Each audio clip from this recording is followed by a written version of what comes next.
If you knew exactly how little time was left, what would immediately stop mattering? The argument you keep rehearsing, the stranger's opinion, the perfect moment you are waiting for before saying what you mean. Death is the fact most people spend a lifetime trying not to feel. Yet the refusal to look at it can make us spend our days as if they are replaceable. Tom Ellis came home on a gray Wednesday afternoon. The doctors could not tell Mara whether he had 2 months or 6. He lived for 19 days. During those 19 days, Mara learned that mortality does not only take life away, it removes the illusion that every concern deserves to follow us to the end. Hi, I'm Sarah, and this is Wise Mind Stories. In this final episode, you'll learn how the awareness of death clarifies values, why our search for permanence can keep us absent from the present, and how to use the fact of limited time as a filter for one decision today.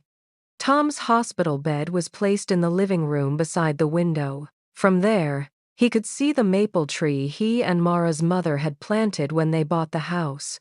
Most of its leaves were gone. The train set occupied the dining room. Lucy insisted it remain assembled because Grandpa liked hearing it circle the track.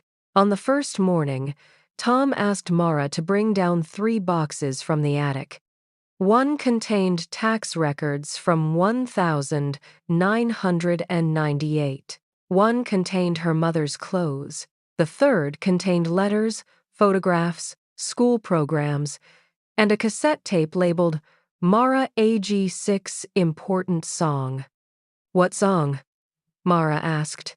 Tom adjusted the blanket over his legs. You sang about a potato. Then the label is accurate. Your mother believed it was your breakthrough work.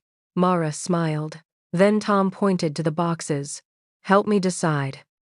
Decide what? What stays? The sentence changed the air. Mara had spent the previous days coordinating hospice, medications, family schedules, meal deliveries, and insurance forms. Every task had allowed her to remain useful. The boxes asked her to admit why usefulness was needed. We don't have to do this now, she said. Tom looked toward the nearly empty tree. When would be better? Denial rarely defeats death.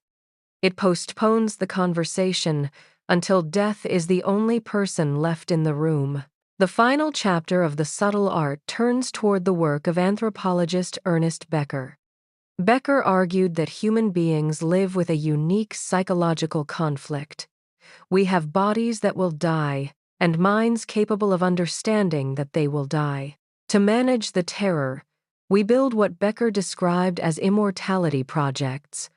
We seek status, legacy, children, institutions, art, wealth, nations, beliefs, something that appears capable of continuing beyond the body. These projects can produce great beauty and service. They can also make us desperate. If a career must prove we mattered, every setback becomes an existential threat. If a child must carry our identity, their independence feels like betrayal. If being remembered is the goal, we may spend the present performing for an imaginary future audience. Mara had built her own small immortality project at Brightcart. The title, The Campaigns, the need to be the person whose contribution could not be ignored. None of it was meaningless, but she had often used meaningful work to escape a more meaningful life. We chase permanence so fiercely that we miss the temporary life asking to be lived. On the 5th day, Ben and Lucy returned from his sister's house. The week apart had not repaired the marriage. It had lowered the temperature enough for honesty. Ben took over the midnight medication schedule without being asked. Mara did not interpret the help as automatic forgiveness. At breakfast, she said, I changed the savings access. We both have to approve transfers now. Good, Ben replied. Owen hasn't called. That hurts. Yes. Ben reached across the table and touched her hand. Not every conflict requires a perfect resolution before love can return to the room. Sometimes trust reappears as one boundary kept. Lucy spent afternoons beside Tom's bed drawing maps of imaginary places. On one map, a purple road led from Grandpa's house to somewhere you can still call people. Tom asked whether the place had good coffee. No, Lucy said, because you're not supposed to have coffee. Then I'm not going. Mara turned toward the kitchen so Lucy would not see her cry. Pain did not mean the moment was wrong. The pain was the measure of how much the moment contained. On the 7th day, Tom gave Mara his watch. It was an ordinary steel watch with a scratched face and a band repaired twice. I don't want it, Mara said. That seems rude. You know what I mean. I do. He placed it in her palm. I kept waiting for you to slow down, he said. I am slowing down. Now. Because I'm dying. Mara flinched. Tom continued gently. I don't want my death to become another deadline you meet and then forget. I won't forget. That's not what I said. He closed her fingers around the watch. Don't remember me. Remember your time. That evening, Mara sat alone on the porch. Her phone showed 83 unread bright cart messages. Julian had taken temporary control of the pilot. Theo sent one update each day and asked for nothing. For most of her career, Mara had feared becoming unnecessary. Now the project was continuing without her. The old fear appeared. If Brightcart could function without her, what did her work prove? Mortality answered with brutal efficiency. Nothing lasts because one person controls it forever. Good work lasts when it can be carried by others. Love lasts, if it lasts at all. Not as permanent possession, but as changes made inside living people. Legacy is not a way to escape death. It is a side effect of participating honestly while alive. The goal is not to become unforgettable. It is to become fully present before you are gone. In the book, Manson tells the story of his friend Josh, who died when they were young after a fall from a cliff into water. The loss shattered Manson's sense of safety. For a time, fear and grief narrowed his life, but Josh's death eventually produced a confrontation Manson could not avoid. If death is inevitable, then fear cannot be allowed to make every choice. The loss did not become good. It became clarifying. Mortality placed a limit around the life Manson had been postponing and pushed him toward experiences, work, and risks that mattered. This is not the sentimental claim that everything happens for a reason. Some losses are senseless. Some pain remains pain. Meaning is not hidden inside tragedy like a prize. Meaning is the responsibility the living take for what tragedy changes next. On the 10th day, Owen arrived. He parked the coffee van across the street and remained inside for 20 minutes. Mara watched through the window but did not go outside to retrieve him. Eventually, he entered carrying 2 cups. Van still yours? Tom asked. Owen set one coffee beside the bed. For now. Did your sister save it? Owen looked at Mara. No. Tom took a slow breath. Good. Owen laughed once, without humor. Great family support. Tom reached for his hand. You needed to find out whether the business was yours. Owen stared at the floor. He had sold equipment, renegotiated the van loan, and taken a morning catering job to cover insurance. The business was smaller, less impressive, more real. Mara did not say, I told you so. Owen did not apologize for the things he had said. But later, in the kitchen, he handed her a repayment schedule for the money Tom had given him. I can start next month, he said. Mara looked at the paper. Talk to Dad. He said to talk to you. The old pattern invited her back. Manage it, supervise it, guarantee it. Then send me the payment when it's due, she said. I'm not going to remind you. Owen nodded. The boundary remained. So did the relationship. On the 13th day, Tom became too weak to leave the bed. Mara slept in a chair beside him. At 3 in the morning, he woke confused and asked whether Mara's mother was in the kitchen. Mara almost corrected him. Then she said, "Tell me what she's making."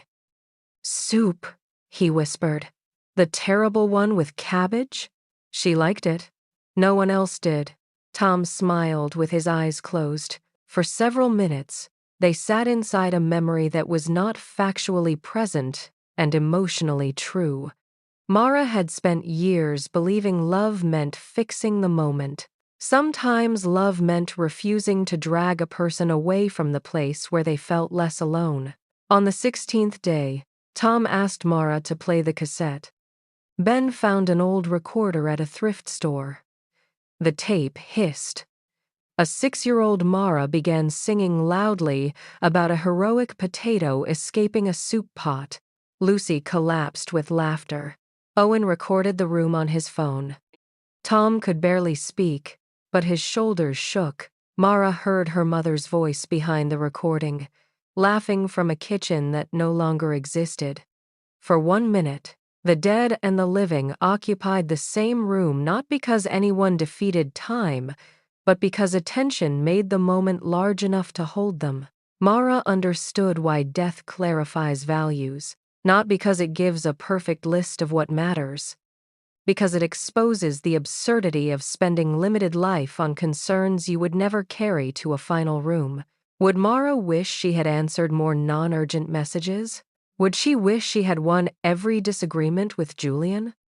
Would Tom's last days improve if Mara had been promoted 6 months earlier? No, but mortality did not make work meaningless. It made the meaning more precise. Work mattered when it protected people, developed others, and expressed values Mara could defend.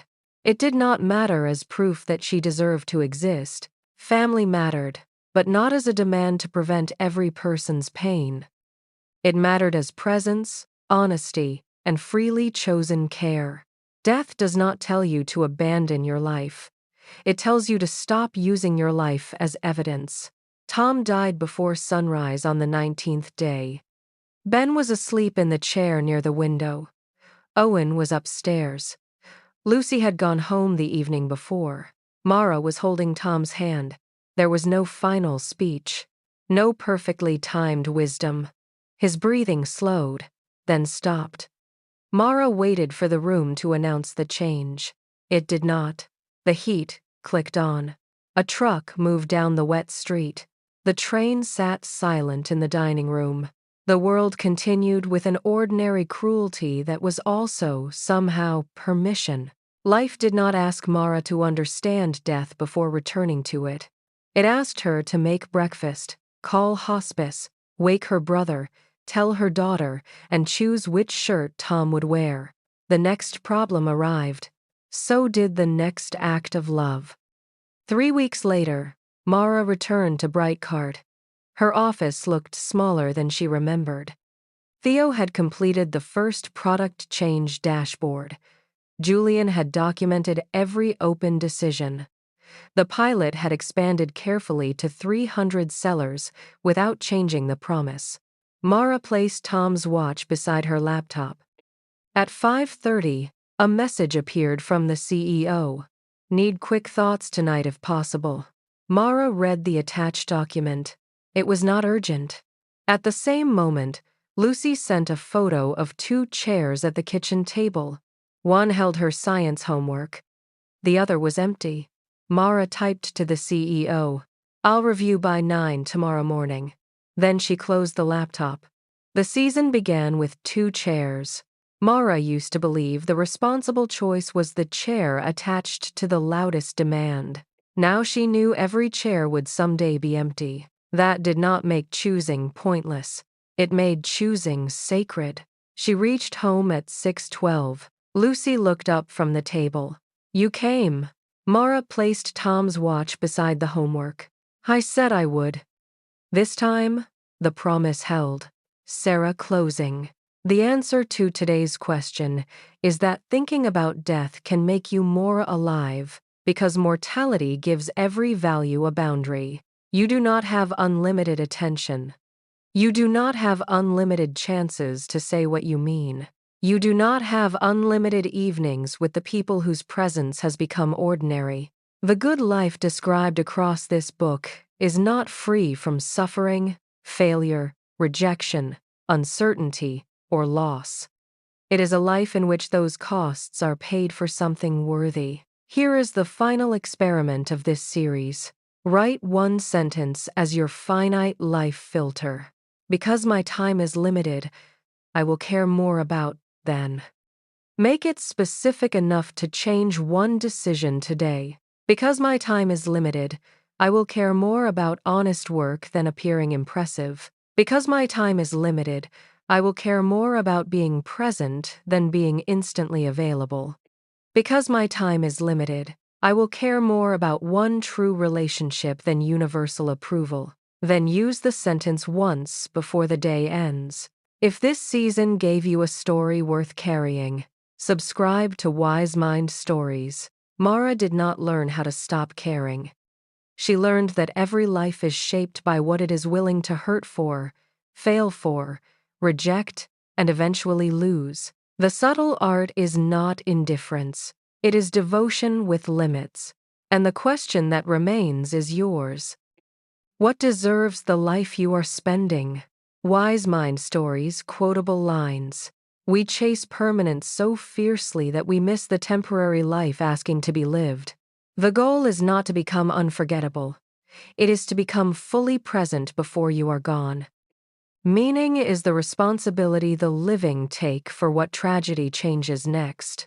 Every chair will someday be empty. That is what makes choosing sacred.